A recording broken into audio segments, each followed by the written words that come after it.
I love machine quilting, and quilting on a Singer sewing machine just needs you to purchase a separate walking foot or a free motion quilting foot. There's a variety of packages that can have, like this one's a quilting kit, so it has a walking foot, a free motion quilting foot, and a 1/4 inch foot, some extra bobbins. There's feet like this one where it comes with some of the extra ones like a gathering foot and a hammer foot, cording foot, which we love for our Stitching Cosmos online course. I've got the walking foot on right now. We're talking about when we want to do straight stitches. We want the feed dogs to be up, and the walking foot helps keep all the layers of batting together. So when we want to do free motion quilting, what we need to do is switch over to a different foot. So this foot and the free motion quilting foot attached to the side of the machine. So we have actually already removed the ankle in the regular presser foot. So this screw off to the side is what needs to be loosened to first remove the walking foot.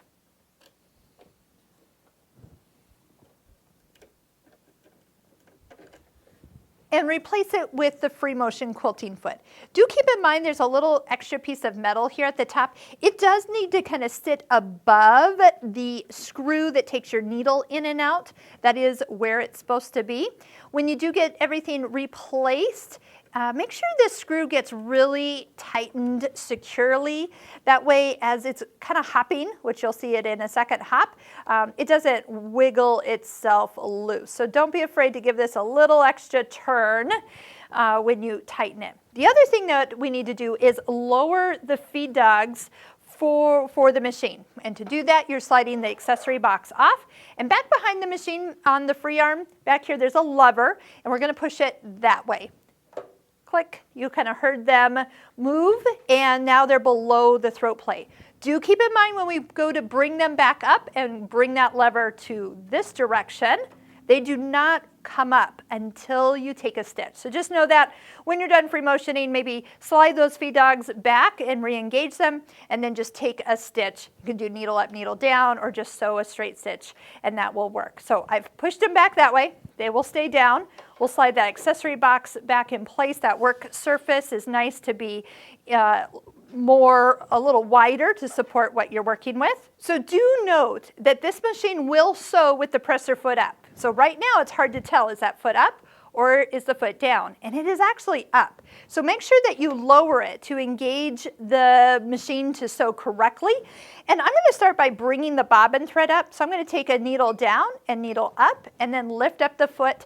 And I can actually pull this bobbin thread up to the top. That way I can kind of hold on to it when I start to stitch. Now, here's the trick. You will find that the stitch length on the machine over here does not matter. Your movement of your hands is what controls the length of the stitch. So for example, if you move your hands very slowly and sew very quickly, you get lots of little stitches. If you sew very slow and move your hand a lot, you'll get very large stitches. So to help you kind of find that happy medium, you can take the adjustment for the speed and maybe bring it down to half. And now let's just go ahead and kind of find a happy medium of speed and then start to move the fabric so it's nice and consistent. I kind of feel like this is almost like doing a cruise control. So let's just see what we're looking at here. The goal is that the stitches are similar in length, and that will take a little practice, especially when you kind of go from stopped and then starting, that your stitches can kind of be unequal right at the beginning of a row.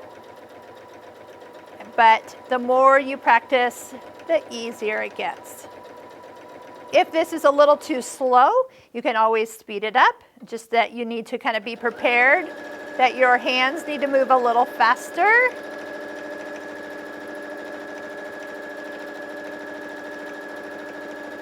When the machine is sewing faster. So you can work at getting nice, fun patterns, and there are a lot of classes online I would highly recommend that you kind of work toward taking or watching for learning how to do free motion quilting. So today we were just wanting to get you comfortable with how to set up a Singer sewing machine for free motion quilting. We definitely have lots of videos on a Singer sewing machine. This one is the CE677, where you can learn it from start to finish. We go into working with decorative threads. We go do the alphabets. We teach you how to clean it and lots of things about needles and threads throughout all the videos that will help you be a more successful quilter and sewer as you go forward. So I hope you'll check out all the videos that we've done. You can find the link below where you can start back at the beginning and start learning from square one and master your Singer sewing machine from start to finish.